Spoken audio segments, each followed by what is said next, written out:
Good afternoon, everyone. I hope that this day brings you sunshine and health. Today I had an interesting scenario occur that I would like to discuss with you. On the bus, there was a gentleman that was wearing a tank top, and this gentleman had a tank top that said F, and it was an expletive use. It is a sexual slur used for acts of fornication or adultery or sexual coitus. And then it said F, politician X. Let us refrain from referring to who. If you like politician X, F you too. That is what it said. And I turned to this gentleman and I inquired of him to please elucidate on one thing, one characteristic that politician X possesses that he holds in such contempt. And my interlocutor responded with aggression and hostility. At first he was say, "What?"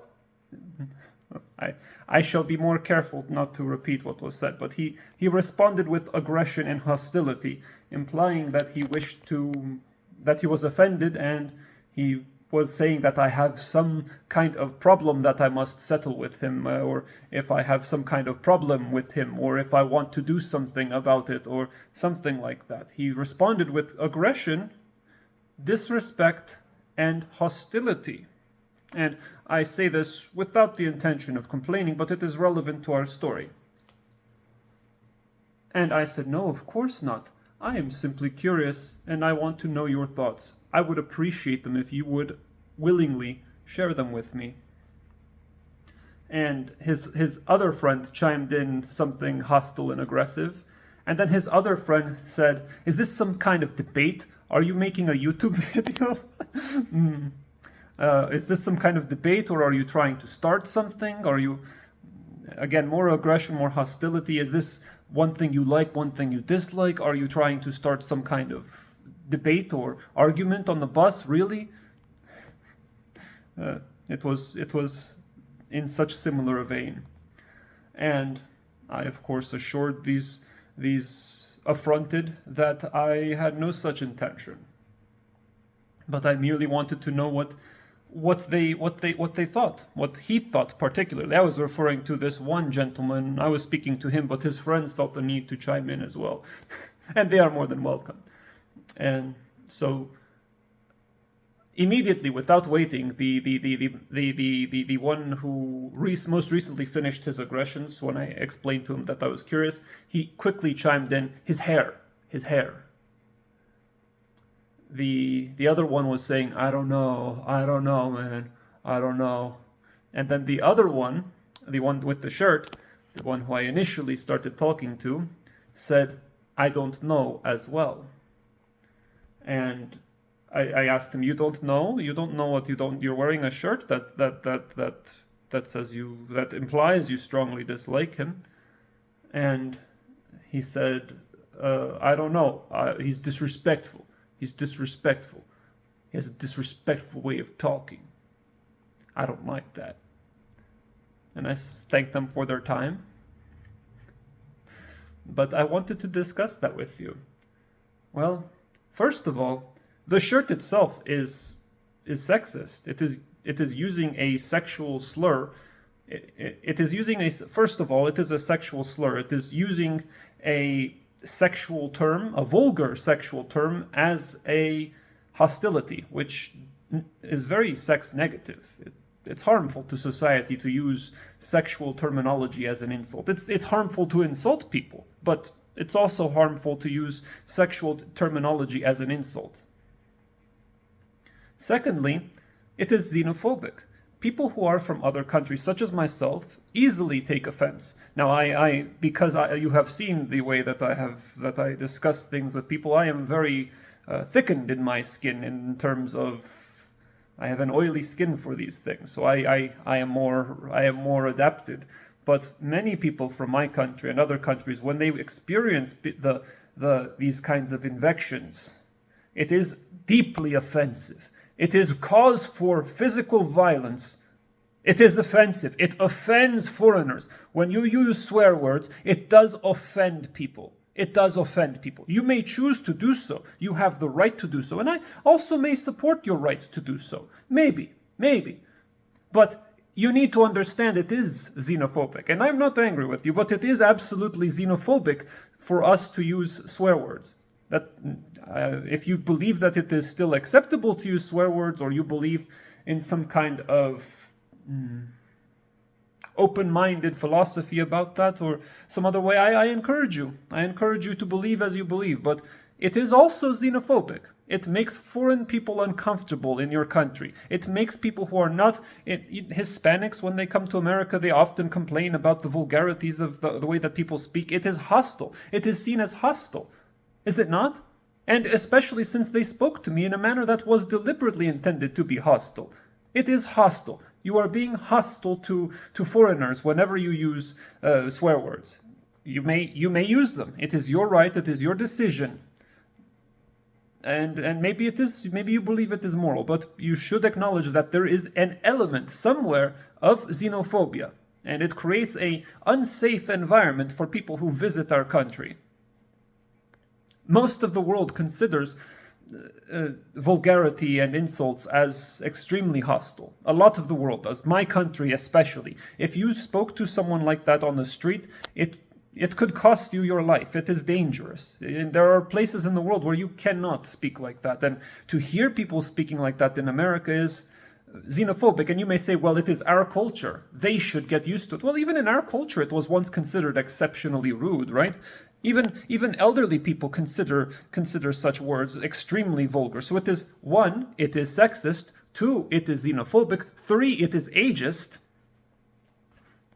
It makes these groups uncomfortable, and you may say that it is your right, and you may be correct. But it is these 3 things. It is xenophobic, it is sexist, it is ageist. Immediately. The 4th issue is his hair. This gentleman, this politician, is well known for he is a handsome man. Especially, he is a handsome man. And he has a golden comb over, as it is called. But his hair is beautiful. He is beautiful. He is a handsome man. And I encourage you, I know that you may disagree with this man on many issues. I encourage you to accept that all humans are beautiful. All humans are deserving of infinite love and respect and admiration. And if you look at people with this charity, you will find everyone beautiful. And you will find yourself beautiful. That is the important part. You will find in yourself beauty you had not discovered. But that is absolutely ageist. Now you are being directly ageist because you are making fun of the implication that he is balding. You are also making fun of the implication that his hair is not attractive or that his hair is outlandish, and you are making fun of him. That is ableist and it is ageist. Again, it is another form of bigotry. Another person said, I don't know. Well, how much can you truly hate someone if you do not know why you hate them? What does that sound like? That sounds like prejudice to me. That sounds like bigotry to me. And then the gentleman wearing the shirt who also said he did not know. Imagine this. You have a shirt dedicated, you paid money, and you wear such an offensive shirt in public. And it is offensive for the reasons I listed. I am avoiding any kind of political discussion. It is offensive for the reasons I have listed. You can disagree with someone profoundly, and you may still pay them respect. And yes, everyone deserves respect. Respect is given. It is given freely. Some people believe that it must be earned. I encourage you to think that respect must be given freely. Yes, to everyone, especially to people who you are at odds with. You must be especially careful to be respectful of them.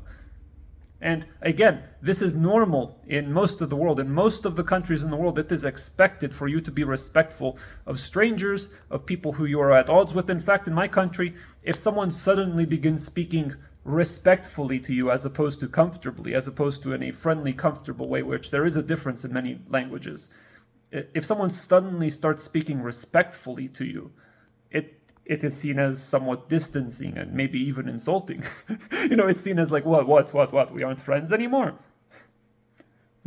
So it is even seen as disrespectful to be respectful sometimes. But it is important to be respectful to everyone. And by not doing so, again, you are being xenophobic and you are being ethnocentric. Expecting people to just adapt to your culture is jingoism, and it is ethnocentrism. You are being ethnocentric. My friends, you must understand this. And I know many of you do, but I am saying this conversation because I have had conversations with many of you, my friends, who disagree strongly. If you disagree, please discuss why in the comments. I would enjoy to read it. The days of burning crosses and wearing white woolen cloaks in order to signal our distaste for certain races are gone. Those days are gone, my friends. We have inculcated racism far deeper into our society, and I encourage you to actually peel back the layers and see how it looks. This is what it looks like, my friends. You are making foreigners uncomfortable when you speak like this. And you may continue to do so. It's your right. Sure, but it is ethnocentric. And then he said that disrespectful. He is disrespectful. Well, you have a shirt. You have a shirt that is entirely disrespectful to everyone who reads it. Well, what if I don't like him? Well, it is disrespectful to other people. It is disrespectful to other people. It is disrespecting anyone, disrespects humanity and disrespects your fellow brothers and affects other people viscerally. It creates an unsafe environment. It is disrespectful, even if it does not directly insult you. It is disrespectful because of the reasons I mentioned, because of it being stigmatizing to various groups of people. And may I also remind you, my friends, if there were some way, I struggle to find a way you can actually insult someone and not commit some kind of bigotry. But even if you could somehow insult someone without incurring any kind of bigotry, that would be just as terrible.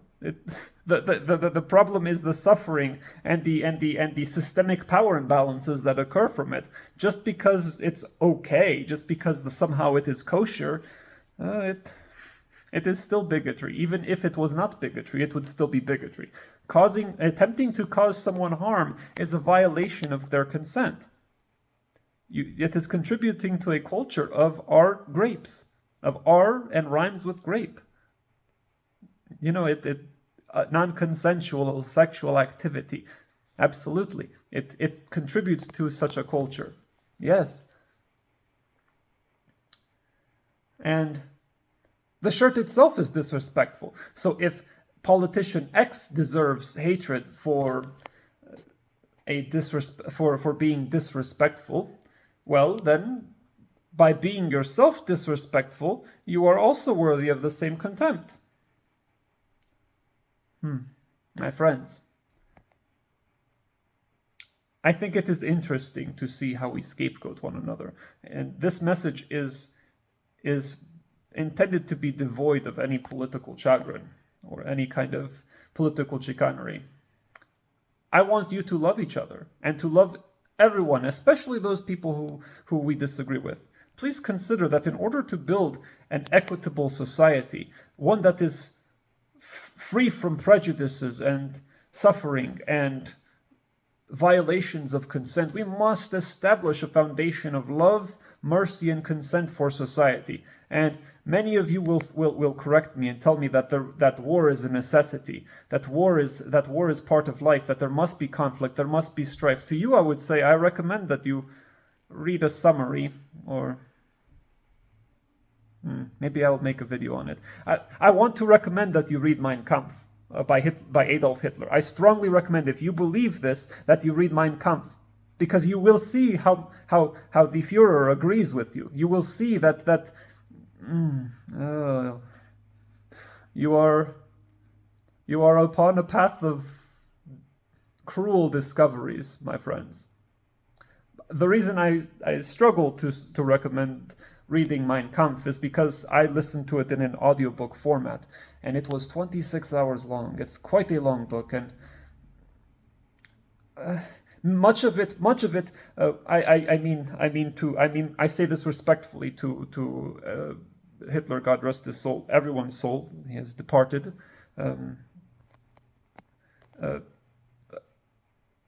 His analyses of what happens with government and the world is extremely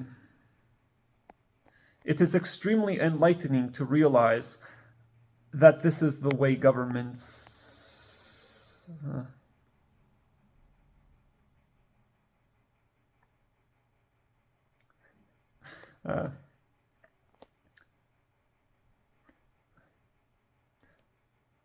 thank you and have a nice day. Thank you for listening.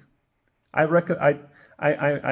take back my recommendation simply because it is a long book, and there is a lot of things that are irrelevant to the argument. But if you believe that war and violence and political strife are a necessary part of life, Plato's Republic, Sun Tzu's Art of War, Miyoto Musashi's Book of Five Rings, Machiavelli's The Prince, War Before Civilization by Lawrence Healy, Adolf Hitler's Mein Kampf. There are tremendous similarities in the way that they discuss how governments function. If I said Adolf Hitler's Mein Kampf, you would disagree. But somehow, if it's Sun Tzu's Art of War, then it is more acceptable. But I assure you, they are very similar in many ways. There are deep intricacies linking various political and military strategicians and their nature of government. And if you believe these things, my friends, if you actually believe in the hawk side of things, and that is in reference to the dove versus hawk theory, which I've talked about in other videos, and I will continue to talk about. I will make a video dedicated to that specifically, but or link it in the description, because there are many people who discuss this. But if you actually subscribe to the notion that war and conflict and violence and strife are necessary for violence, I refrain from challenging you. You should believe as you believe, and I encourage you to believe it to its natural conclusion. These books will help you. Any of these books, and I recommend some kind of summary, because they tend to be long-winded and contradictory, and a lot of contradictions within them, and sound a little like cold reading. But these books will help you reach your natural conclusion. You will realize what kind of people agree with you. And I say what kind of people in the sense of the prescriptions that they provide are terrifying, but they seem to resonate powerfully with the status quo. If your disagreement with these individuals is merely the racist elements, I encourage you to rethink this philosophy, because that is the least of your concerns. There is so much more. There is so much more that is far more terrifying. It can shake you to your core, my friends. It will change the foundation of the way that you see the world. Hopefully, or you may agree wholeheartedly. But let's say Plato's Republic is a very good recommendation.